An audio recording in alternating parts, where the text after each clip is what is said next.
Welcome back to Pathfinder Wrath of the Righteous. In this episode we are going to focus on going around camp and talking to the various characters that we need to talk to here and see if we can learn something new. And of course we also have to talk to Sosiel and Leoter Hawkblade, who will both offer us quests. Let's just begin with Camellia and see, or rather, let's go through all of our companions and see if they have something new to say. I know that they will have at least one line, so since we're standing here, Camellia will be our first one. Greetings! The neat smile on Camellia's lips disappears so quickly you almost wonder if you imagined it. What do you think of the powers you received from me? And this is the line that all of them will have. Camellia shrugs nonchalantly. People of noble descent grow accustomed to ample opportunity. The powers I received from you are useful, but I see no point in treating them with excessive piety. Your speech tells me you are of noble birth. Camellia laughs her practiced musical laugh as she watches you from under lowered lashes. You are most insightful, a fine quality to have. Camellia's laughter ends and unspoken words hang in the silence.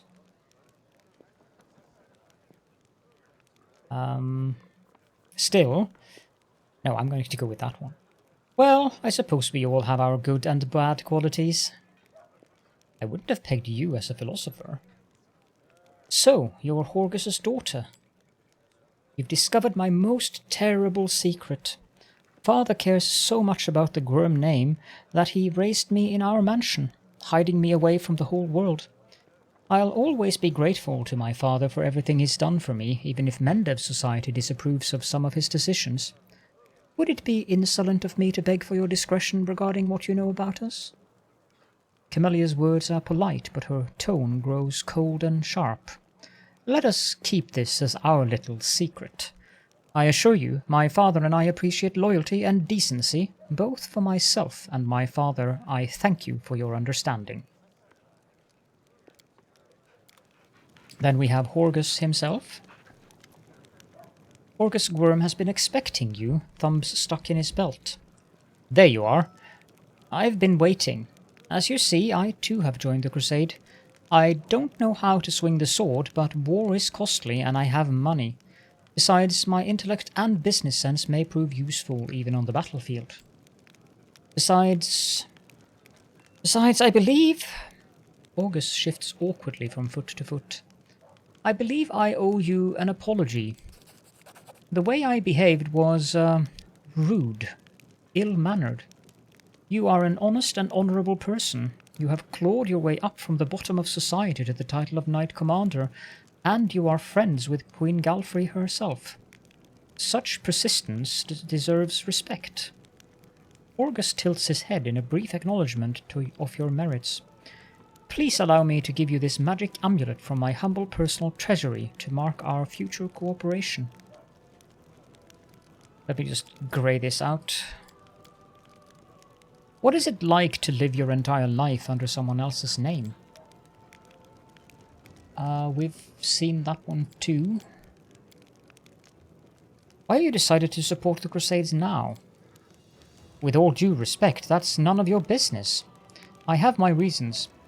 Perhaps I felt a rush of patriotism when Canabras was destroyed. Anyway, why would you think I never supported the Crusaders? Perhaps I simply don't like to brag about my donations? Ostentatious charity only attracts beggars. I'd wager that Irabeth has no idea whose money she's spending on drinks and supplies.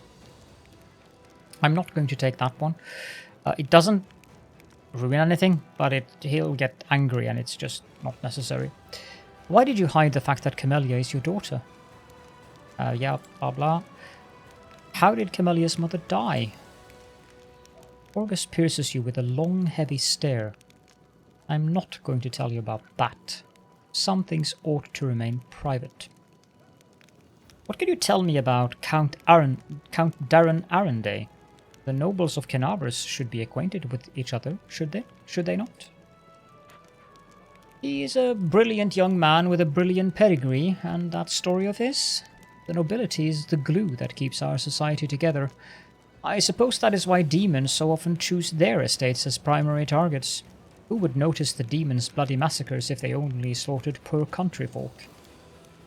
The Arendelle family shared the tragic plight of the Worms. Along with many other members of the nobility, they fell victim to a treacherous attack during a major celebration taking place at their family estate. I hadn't received an invitation and was slightly insulted at the snub, but it turned out to be a blessing in disguise. The gods saved me from a terrible fate. All the guests died that day from a magical demonic disease. I sympathize with the Count deeply. He has endured so much, and it is no wonder he keeps himself aloof from me. I think this is due to the fact that Horgus Gwyrm's fate so resembles his own, and we both have to relive those horrible memories whenever we see each other. And then we have Buljif. Hey Chief, wanna talk? What do you think of my new powers? Buljif pauses to think, rubbing his chin. You mean what you did back there? I have a few ideas. We could send you to a Pitax underground arena to fight. Give you a scary name like Swift Sting or something like that. Give you a great cover story. Enemies burn down your house, you're avenging your dead family. The public eats that stuff up. Wear a shiny, eye-catching outfit. Or a black one, if you like black better. We'll split the prize money 60-40. 60 for me, of course. You know, arranging fights isn't easy. Those people are tough. I'll be taking more risk than you. And after we get set up in Pitax, we'll tour different cities, make some real money. What? You don't like the sound of it? Do you have any other suggestions? Buljif grins, his yellow eyes lighting up. I got one more. Have you heard of Razmiran? It's some land in the River Kingdoms ruled by a King Razmir. A friend of mine used to live in Razmiran. He got out of there as fast as he could. Long story short, this King Razmir of theirs is a god. He keeps his people under his heel. They're all terrified of what he might do. He sits on his throne wearing some white mask, giving power to anyone. Come and take power from me, he says, so long as you believe in me.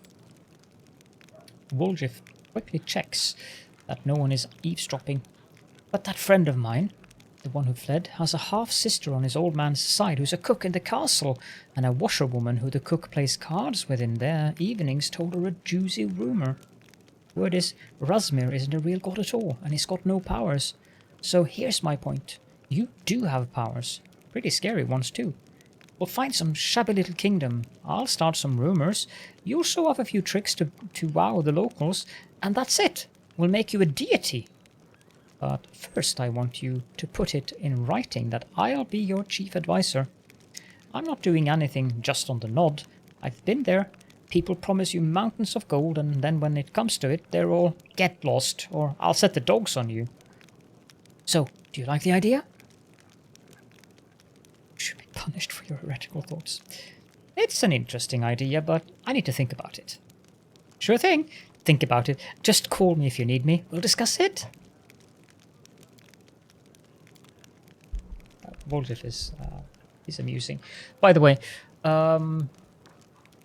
if you hear phone notifications in the background, I'm sorry about that, but I have to have the sound on, and I might have to abruptly pause the recording because I'm expecting a phone call from my optician. So, and I need to make an appointment in regards to my eye condition. So, if that happens, that is why. But also that is why you will be hearing those notifications in the background. I'm not sure if the microphone picks them up, but I'm pretty sure that it picks them up when I am talking, since that's when the noise gate is open. But you might actually not hear them because I have the sound low enough that I can barely hear them myself through the headset. But anyways, if you hear them, that's the reason why. Like now, there were 2 notification sounds. I don't know if you heard those. So we have Leoter Hawkblade. This, of course, being the guy who is now the leader of the Crusade. The Inquisition, after Alrun died. Commander. A tall man with piercing yellow-green eyes gives you a brief nod. Let me personally Sorry about that. Let me personally congratulate you on your new title and thank you for your time in advance. I am Leoter Hawkblade, an Inquisitor of the Church of Iomedae, the Bringer of Light. I require your assistance in a certain delicate matter involving one of your companions, young Count Darren Arenday. Are you one of Prelate Halron's followers? Leotr's face freezes for a moment, but he nods. Yes, of course. Are you aware that it was I who killed him? Leotr's face proclaims his astonishment. No, I wasn't aware. Why are you revealing this to an Inquisitor, and so calmly? That is a surprisingly bold move. Bewildered, he is at a loss for words. How did it happen? I wanted to protect a priest of Desna. He was deemed a traitor and threatened with execution. I will have to confirm your testimony when I finish investigating the Count's case, but knowing the revered Halron and his attitude towards the Desnans all too well, I also know that it is true. This news is hard to accept. Why did I leave Kenabris right when everyone needed me the most? Perhaps I could have protected the people and prevented my brethren from making fatal mistakes that led to such an ignominious end. Tell me more about yourself, Inquisitor. I want to know who I am dealing with. I am Ulfan by birth, but I have lived in Mendev for most of my life, dedicating myself to the service to the Inheritor. My warrior brethren mostly worship Gorum, but I've never been eager to fight for the sake of battle alone. I was a good fighter in my early youth and could easily best most of my peers, but I didn't enjoy showing off my skills. Victory is bland on its own. Purpose adds flavor to war. I can't say that I have always been a faithful sword of Iomedae. Back in my mercenary days, fate brought me to the borders of Mendev, where I spent quite a long time among the Crusaders, fighting shoulder to shoulder with my righteous comrades in arms, and watching demons commit their atrocities eventually led me to something I had been seeking my whole life: purpose and faith. That is how I found my calling. Even though it may be hard at times, I've never regretted my decision. What brings you here? I ask you to assist the Church of Iomedae in an investigation of the utmost importance. I understand that the leader of the Crusade has plenty of other matters to attend to, but please allow me to tell you the details. Perhaps it will explain why I am calling upon you. The Inquisitor's open face instantly reveals his feelings. He frowns and looks through you, lost in his thought for a moment. I suppose that you have already heard about Count Arenday's story. I refer to the tragedy at the Heaven's Edge estate. Well, we do know what happened there, but let's hear his words about it. Tell me what happened at Heaven's Edge. About 10 years ago, several powerful demons managed to penetrate the Wardstone barrier and commit mass murder of all the guests who attended the feast in celebration of young Darren's birthday. The unknown magical disease they had brought wiped out the whole estate in less than a day. That was not a unique case in itself. The demons had attempted such raids on Mendevian lands before, but they had never dared target such a well-protected place.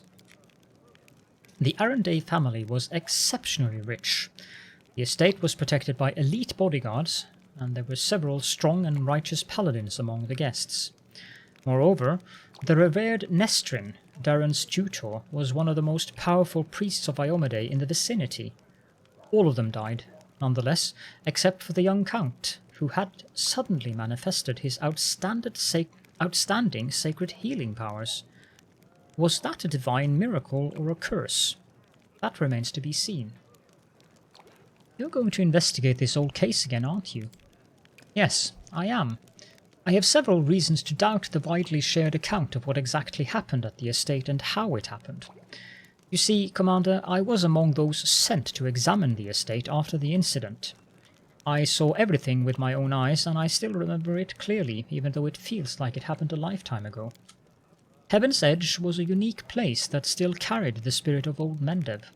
Mendev before the Worldwound, and yet on that day it turned into a labyrinthine house of horrors like something only seen in our nightmares. Apologies for the digression. I wanted to tell you about my suspicions. Everything about the incident seemed odd. Why was the only person left alive a young boy with a newfound talent for divine magic? Why did nobody send to Kenabris for help, even though the agony spanned many hours? We found the demons dead, with their heads cut off when we got into the estate. How were they defeated? How did the disease kill even the paladins present at the estate, who are said to be immune to any disease? If the demons had found a way to penetrate the Holy Warrior's defenses, why has this never been repeated since the tragedy at Heaven's Edge? You are the only person who can help me here, Commander, because the only living witness of those events is currently serving in your army. Your army's route will take you near the very site of the tragedy. Heaven's Edge has been abandoned and sealed with potent magic throughout all these years, and only the Count has the power to break that seal. He is unlikely to invite an Inquisitor inside, and in any case he won't like me sniffing around his family seat. But if you, as his commander, express your wish to visit the estate, he will be obliged to fulfill it, and I will simply follow you as one of your attendants.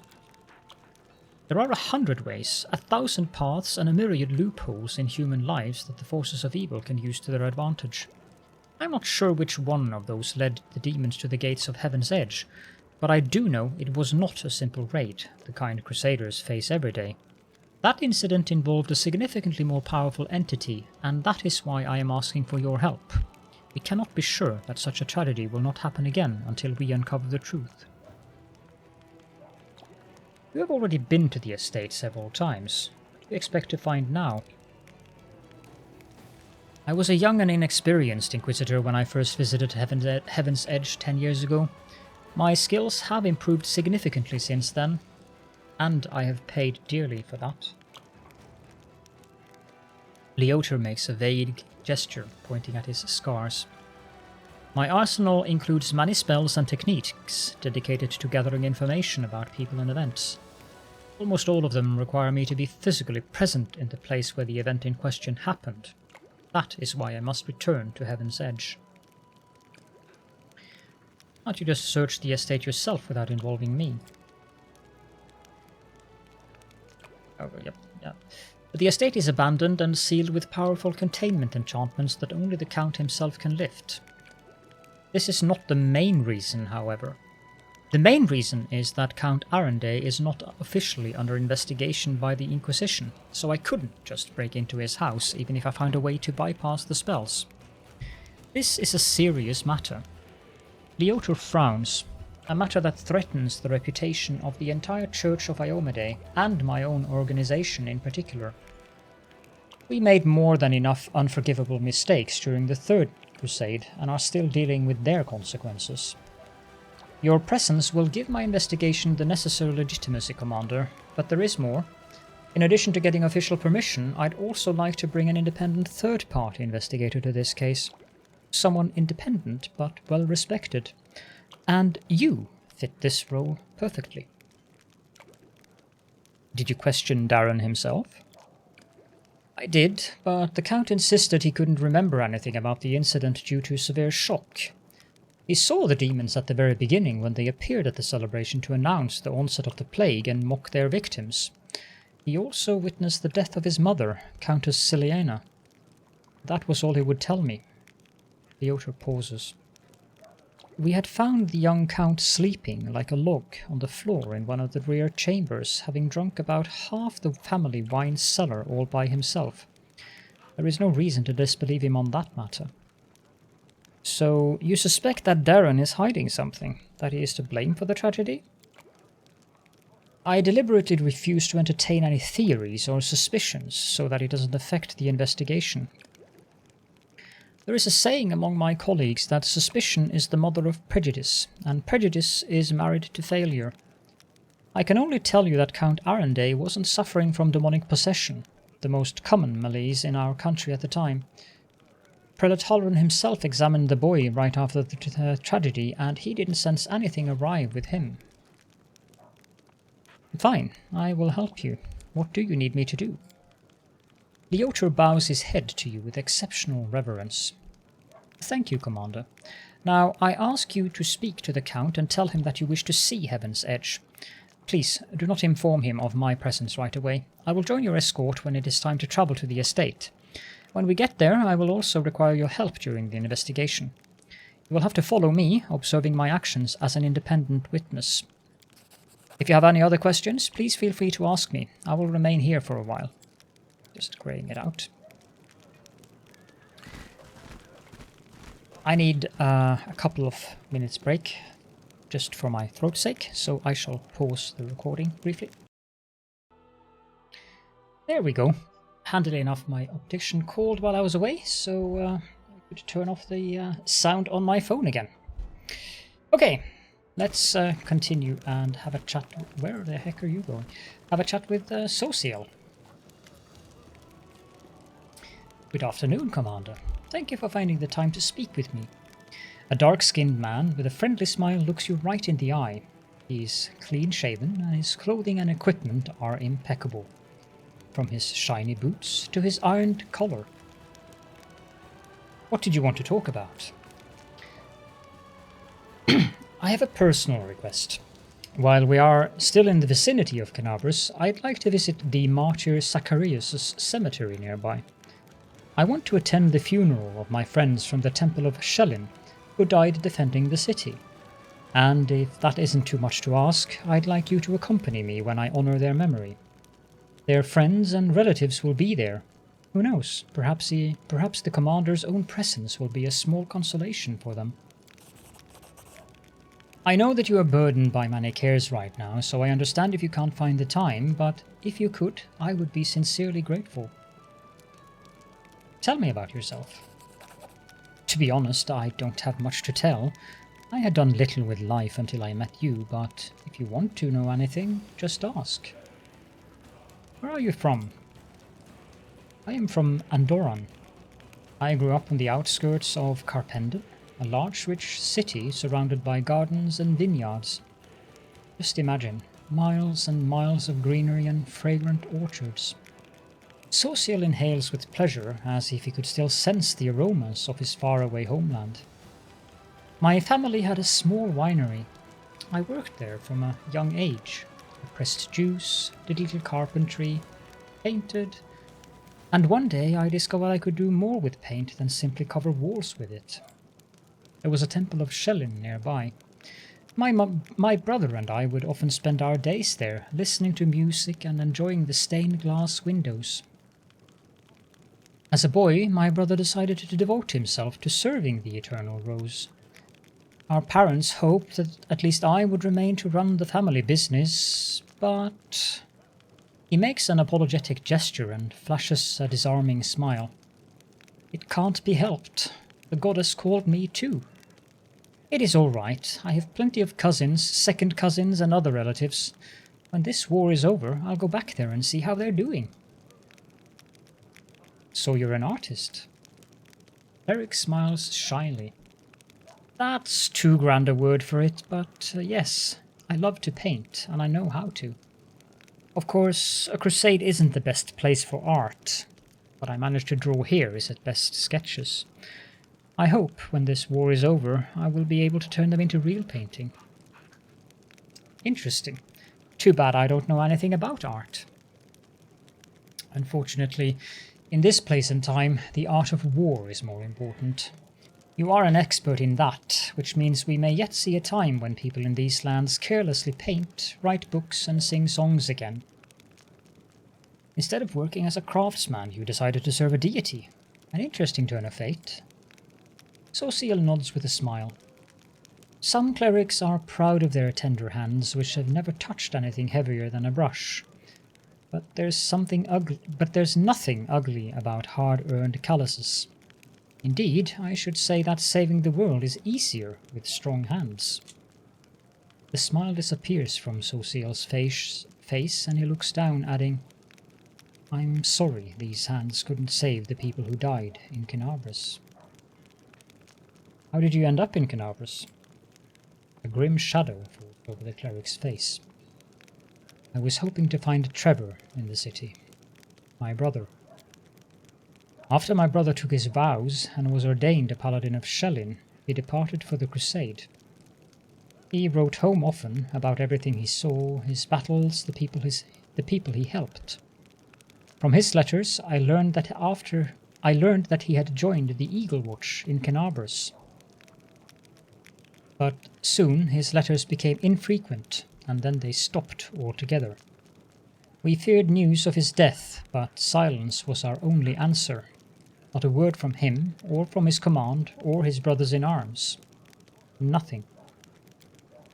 In the end, I couldn't wait any longer, and I came here myself, to find Trevor, if he's still alive, or his grave, if he should have perished. But my brother seems to have vanished. I tried asking the other paladins, but they refused to talk to me, and it's very much like they're trying to avoid the need to lie. I sent official requests to their order's command. Still, I wait in vain for an answer. I joined the local church of Shellin, hoping to find out the truth one day. But the city was attacked by demons. You show commendable persistence. In the face of such trouble, most would give up the search and leave. Yes, persistence. The cleric's eyes stare into the distance. You know, I got that from my brother. Trevor never gave up. He had to wait. He waited. He had to use force. He did. When he fell, he always got up, and he got me up too, though I was so much weaker than him.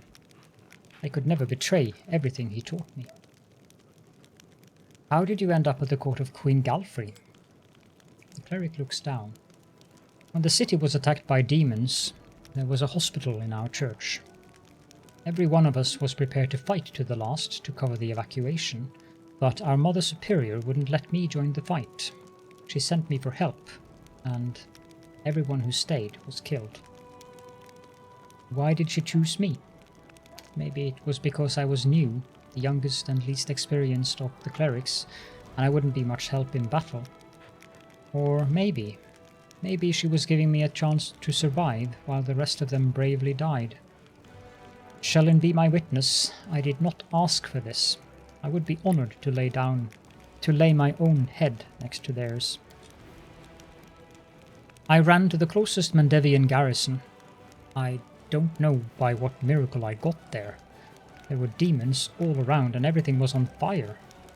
I remember my horse was killed right under me while I fought off some shrieking monsters. But when I came to, I awoke among friends.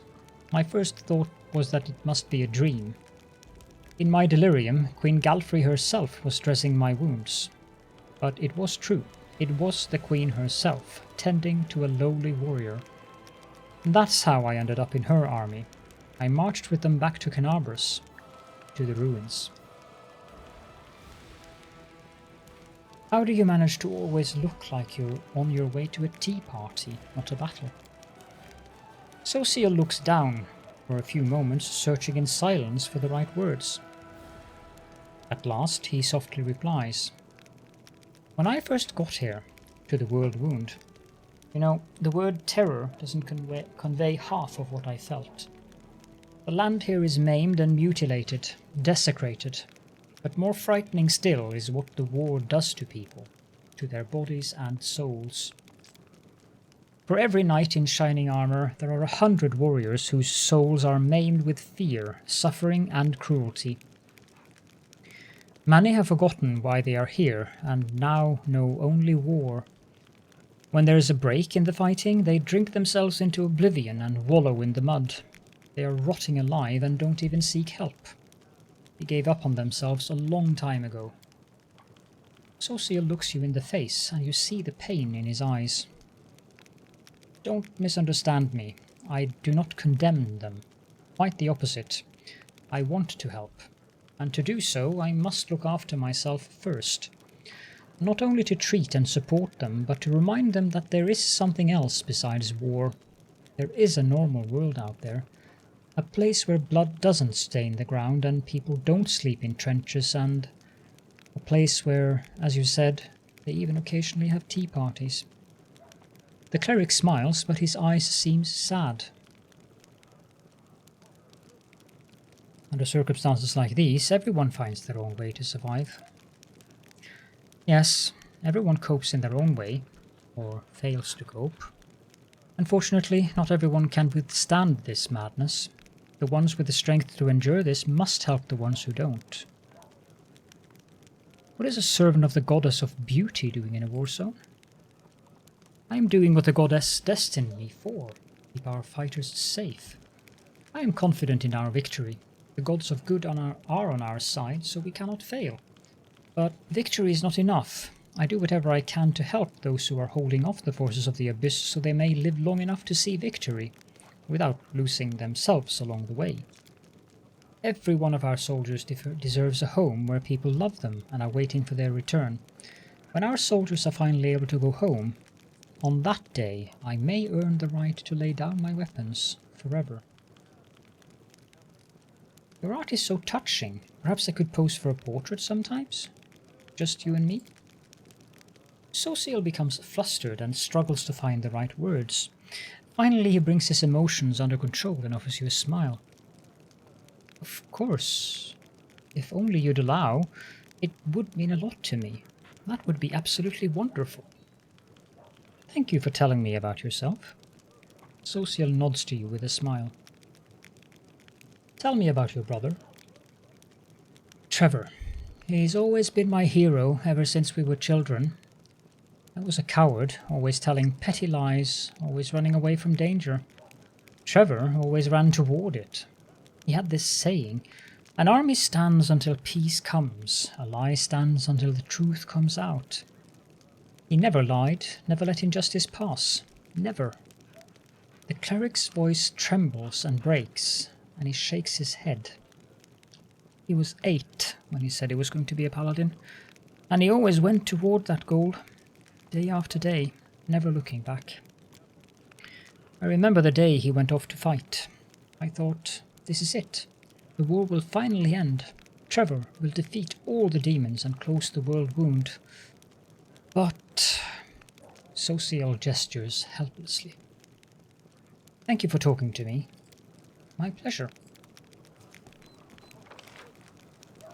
Then we have the respectable Count Darren.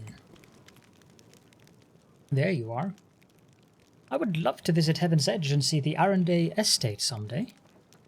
Oh, I was just about to mention it myself. I've been thinking, now that I'm in the middle of this whole crusade nonsense, I simply must devise new ways to have fun. With all the recent commotion, my birthday completely slipped my mind. If we were to celebrate it at Heaven's Edge, it's not far from here, and you'll get to enjoy a banquet in a bona fide haunted house. Darren seems to have trouble getting the words out, which clearly indicates how rarely he has to ask for anything. Since you're my superior and I'm your advisor, I am obliged to ask your permission to leave for the festivities, and I want to invite you too. I'm sure the commander can free up an afternoon while the soldiers are on leave. Are you really going to throw a banquet at the very place where your whole family died? Darren purses his lips for a moment before replying in a bored drawl. Yes? What of it? Am I supposed to weep and quake with fear for the rest of my life? I've stayed away from the damned place for 10 years, and now I'm going to return there to drink, dance, and be merry without a care in the world. You can keep your squeamish disapproval to yourself. Alright, deal. Perfect. I'll have a ball. I'll make sure of it. Something strange flickers in Darren's smile. In here I think we have Camilla. No, she's not in, no, she's out of here now. Oop, loop, loop, loop. What a find! There's something here as well.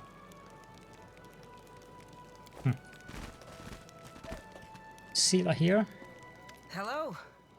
So, what do you reckon about everything that's come crashing down on us? All the responsibility, command, this new power? This is what I was born for. I envy your confidence. In a good way. It's great to believe that everything is going the way it should. I'm still frightened by what happened in the Grey Garrison. Were we really chosen? By Iomade herself? You know, back when I was a snot-nosed kid who just started down the path to becoming a paladin, I imagined once or twice that I was going to do something heroic. The lights would shine down on me, the trumpets would sing, I'd hear the voice of the goddess, or at least her herald, you know?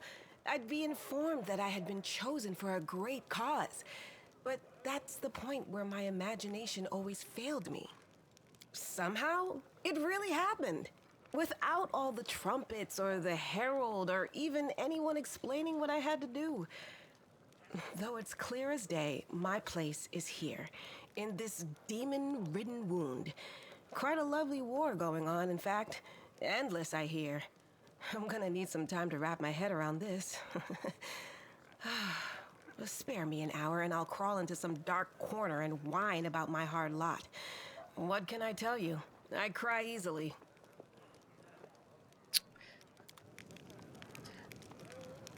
It's kind of funky how they have some parts voiced and some not, but then again I also understand it, because voice acting or getting voice actors is expensive.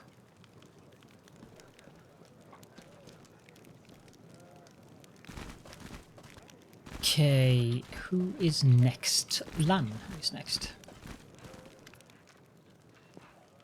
What do you think of what happened in the Grey Garrison? Did you feel a change in yourself? It's hard not to notice when the demons start running away from you like a flock of frightened bats. Powers granted by Iomedae to defeat demons. Lan raises his hand above his head and pensively scratches behind his single horn. Since I was a kid, I've taken whatever I've been given and used it as best I can. Anything goes when you're trying to survive. It doesn't matter where your blessings come from. We can think about that when we're old, if we live that long. But you know, this time even I'm not so sure. A divine power that just appears out of nowhere? Sooner or later we'll have to pay for it. I'd like to know what the price will be.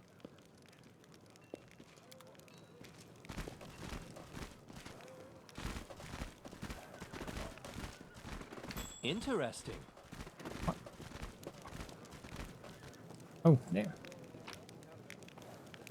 Ooh, bardings for horses. That is nice.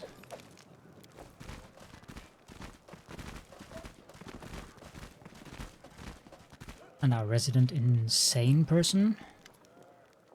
Ah, boy, there you are. Very good, just in time. You will be delighted to know that I need you for an experiment. Oh, gods. So, the Grey Garrison stands roofless. Demons are running for the hills with their tails between their legs. Mendev's queen, what's her name? It's on the tip of... yes, Galfrey, is scurrying to and fro, and all this is somehow connected to you, my loyal follower. Thus far, there is no scientific evidence of your exceptionality, if one discounts blind faith in divine intervention. Which I do. We, people of science, refuse to believe in the inexplicable without any proof. We are the ones who explain the inexplicable. Nenio punctuates her statement with an energetic sweep of her arm. And therefore, open your mouth and say, "Ah," for me. Why? Isn't it obvious? I'm going to study you. Come along, don't stand in the way of science.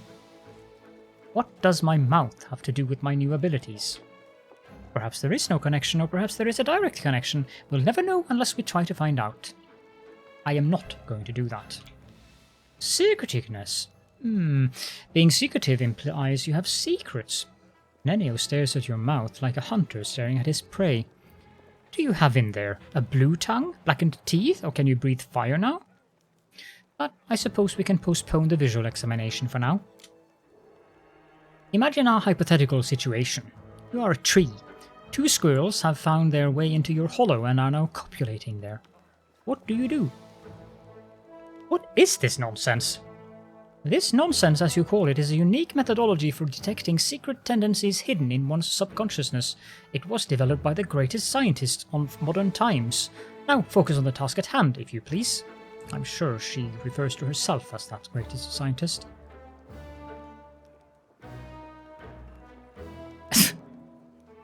Let them copulate, why should I care? An unconscious act of good, allowing 2 lesser creatures to procreate while protecting them during this crucially important process. On to the next question. Another hypothetical situation. You are a tomato. You have just been picked from the vegetable patch and put into a crate, and you know that today the cook will use half of the tomatoes from your crate to make soup. What do you do?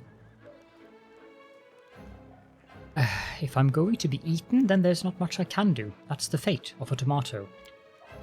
An unconscious act of submitting to the unspoken rules and laws underpinning the function of the universe. Yes, it is all quite clear to me. Angelic self-sacrifice in the face of certain death, and angelic concern for lesser creatures. You certainly have something of an angel in you. On that note, I deem this experiment complete. Thank you for your participation. Nenio looks at you pensively and then gestures at you with a wide sweep of her arm. And yet you remain a puzzle to me. I love puzzles. One of these days I will solve you completely. Unless I forget. Now, I have time to answer your questions. Come on, ask away. No, I'm fine. Let's get the heck out of here. She is absolutely stark-roving lunatic mad. She is amusing though. Don't get me wrong, I'm actually pretty amused by Nenio. He's one of my favorite characters, to be honest. Ember is bobbing her head and humming a tune. She greets you with a She greets you with a carefree, cheerful smile. Her wandering eyes linger on you for just a moment before darting off again into the distance. How are you handling your new abilities? Abilities? The girl tilts her head to her shoulder. What are you talking about? Oh, the tricks you learned when the big grey house blew up. They're funny. Thanks for teaching them to me. The Queen gave me the title of Knight Commander and put me in charge of an army. What do you think of that? The elf focuses her wandering gaze on your eyes, smiles, and shakes her head. Don't believe titles. All of us in the world are children of the street, barefoot, hungry, scared, a step away from death. Some imagine they're strong and rich like gods, but don't forget who you really are behind the title. Ember is, I know the way. Interesting. Commander, allow me to say something. Irabeth looks even more serious than usual. Before you, this wasn't a war. It was agony drawn out over decades. No one believed in victory anymore. When the demons attacked the city, for some it was a relief. At least the end had come. They laid down their weapons and surrendered without a fight.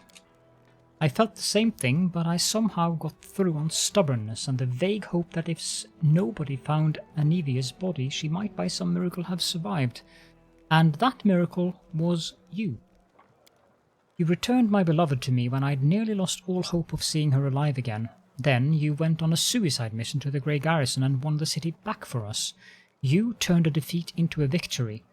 I know it wasn't easy, but you make everything seem so effortless. You do everything just like that, she says with a snap of her fingers.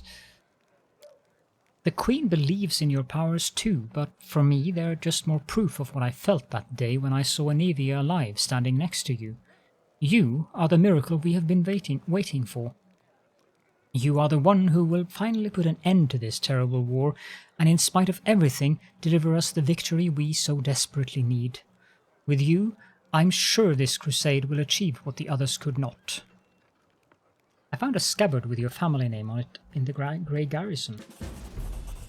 Irabeth looks down. This scabbard held the solemn hour, my family's sword. My father once fought with it, and I took it when I left home to become a paladin. Alas, it was not stolen. I parted with my heirloom willingly to help someone dear to me. Anivia needed expensive healing, and having no other way to procure the money, I pawned my father's sword. I think he would have understood. I'm sure he would have given up everything to help the family. I hoped to redeem the solemn hour eventually, but there was never enough money, and soon the sword disappeared from the pawn shop altogether. I have no idea who took it. Seems like I'll have to part with my father's sword forever. Is Anivia sick? You'll forgive me if I don't go into detail. It is a private matter. Suffice to say, everything is fine now. Treatment was costly, but it was worth it. Say nothing.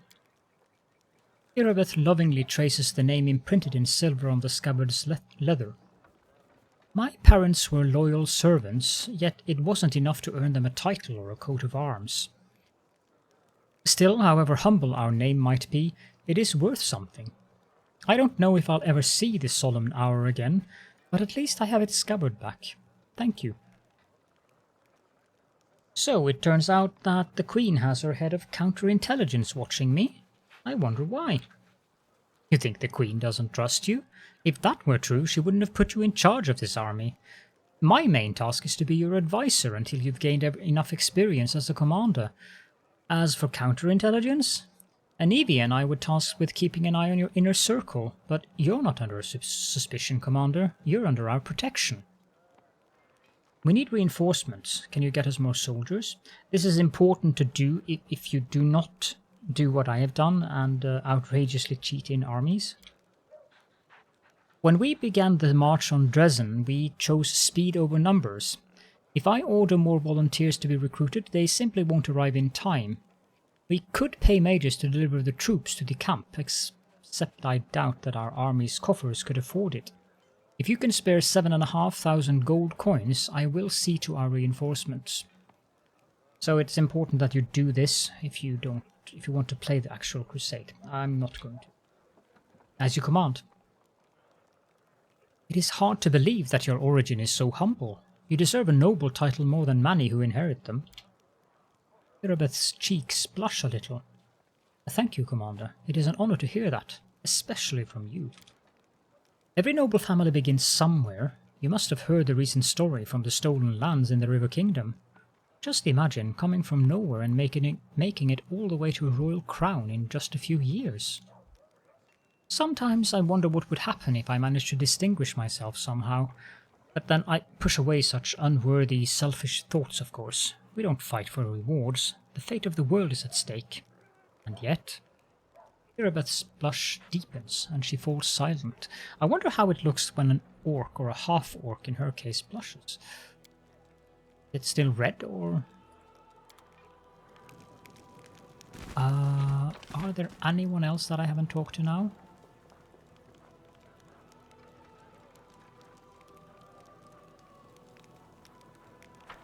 Just quickly check inside the tent. I doubt that Anivia has more to say to us, but... Oh yeah, there's Nura. No, she doesn't have anything to say. If Nura is here, that is.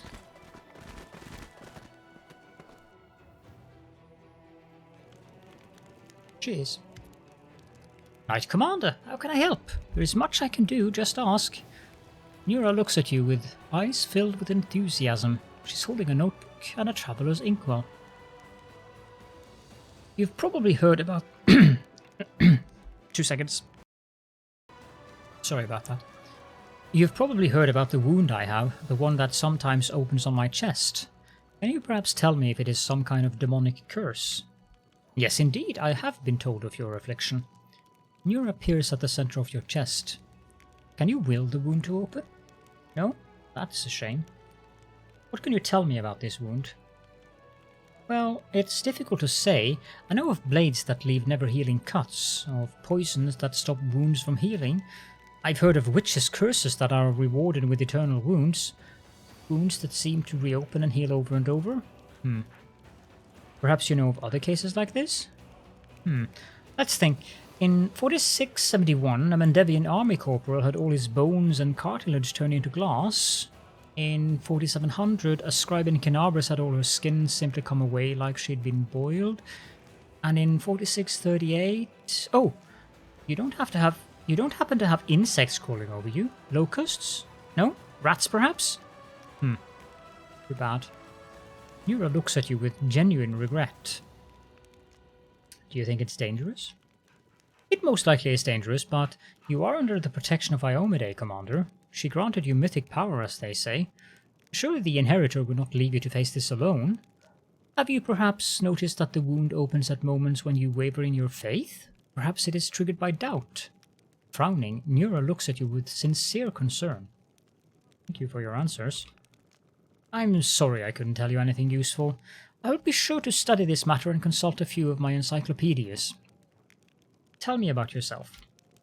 Oh my, I could tell you so many amazing things, and you choose the most boring one of all. But alright, about myself then. Where are you from? Isger. A small piece of land that proudly calls itself a country, though it hasn't been independent for a single day in all the centuries it's existed. They have a lot of national pride, but all of it is borrowed. Always looking for the great day that they can be at least free from the rule of Cheliax.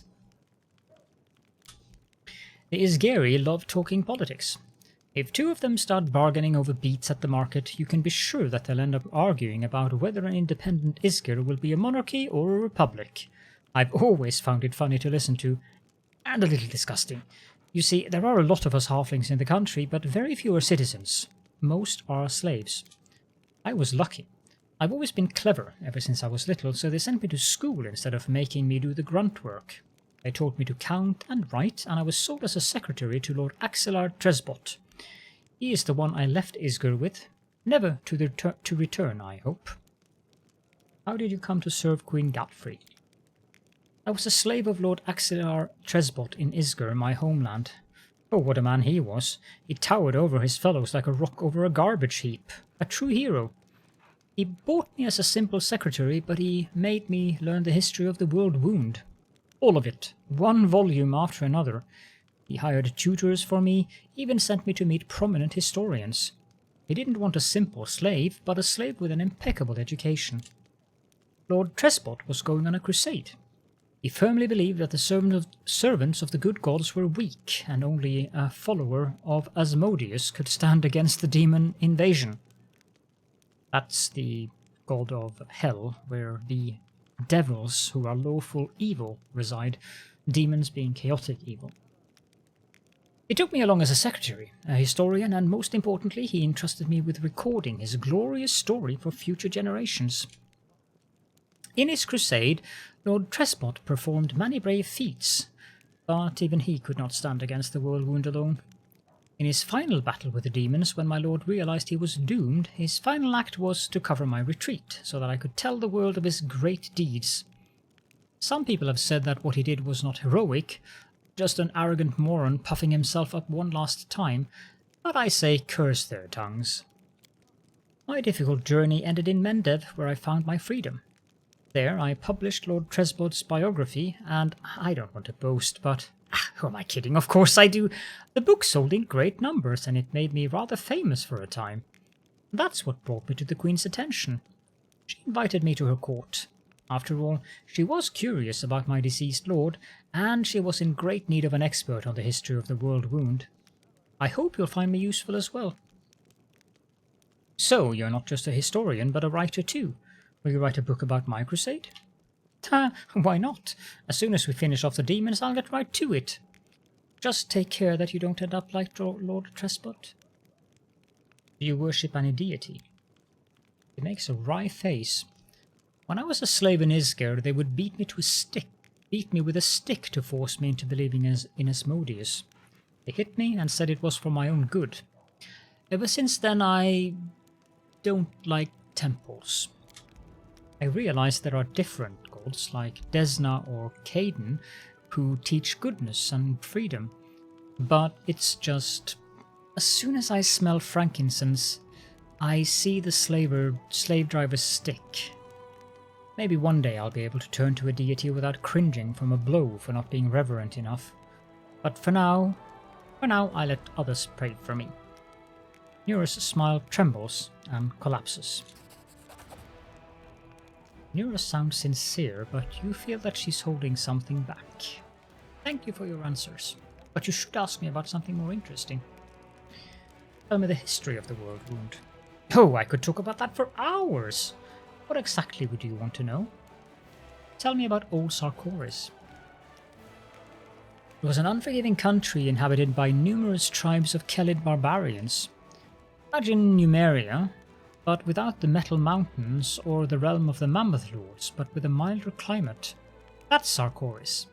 The country was ruled by priests of forgotten deities and shamans. It's said that even back then, before the Worldwound, the boundary between worlds was especially thin in this region. Since ancient times, Deskari has had his claws sunk deep into the minds of the locals. His cults thrived here for many centuries. Aradon tried to stamp them out, but in the end, of course, he passed away. How did the Worldwound come to be? It happened the year Aradon died. 4606, a little over a century ago. No one knows if the timing was coincidental or if there's some connection with Aradon's death, but I'll tell you what we do know.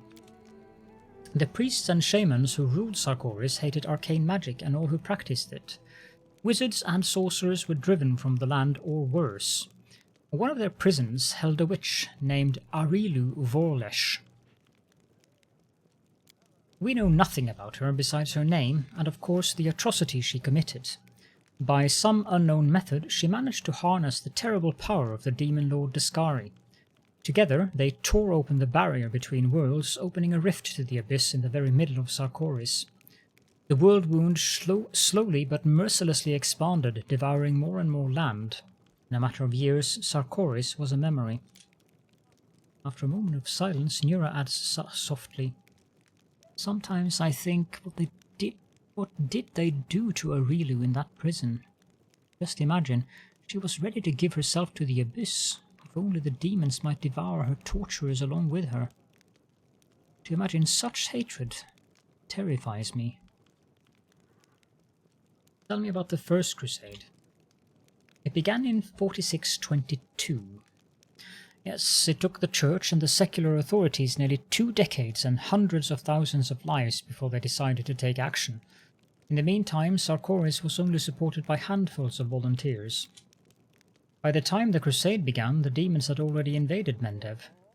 The crusaders pushed them back in what must have seemed a total triumph at the time, forces of good easily crushing the demons on all fronts. They erected Dresden on the lands they conquered, an indestructible fortress and the capital of the Crusader movement. In 4630, 8 years after it began, the First Crusade was declared victorious. It was the first triumph of the Crusaders and, unfortunately, the last. The Second Crusade? In 4638, the Worldwound suddenly started expanding and a new wave of demons appeared. The Crusaders were all but delighted. Last time they'd routed the forces of the Abyss and they welcomed another chance to prove themselves. But this time, everything was different. Instead of scattered gangs, they faced a large and organized army. Dresden was besieged, and the Crusaders lost all the lands they had won back before. They had to retreat, and all that remained of Sarkoris was left to the demons. But while the monsters were devouring the unprotected lands, the Crusaders erected a chain of wardstones along the border with the Worldwound. We have Iomede and her herald to thank for their help. It was the Second Crusade's only victory, but it halted the wound's growth. The catastrophe had become a stalemate at the cost of tremendous sacrifice. The Third Crusade. About 50 years after the opening of the Worldwound, Discari found an ally. Baphomet entered the war, a cunning, insidious demon lord who prefers deception to open conquests. He sets his enemies against each other and lures the virtuous onto the path of wickedness. Traitors appeared among the Crusaders, secret agents of his cult. For a time, no one suspected a thing, even as they watched helplessly as the Crusader movement fell to ruin. Where once valor proudly stood, now greed and dumb cruelty reigned, and the outrage was drowned in apathy. In 4665, the Church announced a new crusade, hoping to boost morale. They did not succeed, to put it mildly. Some fought the demons in earnest, and for a time they even dared hope to retake Dresden, but the Third Crusade would be remembered as a witch hunt in every sense. Inquisitors hoped to purge any cultist from the ranks of the fighters, but instead they got a barrage of denunciations, widespread suspicion, and innocent victims. It sometimes happened that two orders would denounce each other as traitors and wipe each other out, much to the demons' delight. Just 3 years later, in 4668, the Church put the disgrace to an end. Of all the Crusades, that one was the least glorious. The Fourth Crusade. Of course, the demons had no intention of sitting quietly caged behind the wardstones. They kept attacking Kenabres, trying to reach the stone and destroy it, or just scratch its surface, or if even that wasn't possible, befoul it. The Crusaders drove the demons away from the city again and again. The Fourth Crusade would last for 15 years, an exhausting study in positional warfare. The demons attacked and they were pushed back. The Crusaders went on the offensive but were forced to retreat. And all the while, the losses were tremendous. The Fourth Crusade's only achievement was that they didn't let a single wardstone fall. They didn't retake a sliver of land, to say nothing of Dresden. So many lives just to maintain the stalemate. You can imagine how that affected morale. Thank you for your answers. My pleasure. You just have to remember to stop me or I'll go on about it forever. Well, I have to go. If you have any questions, come back. Chests that I haven't looted. I'll take all of it, actually.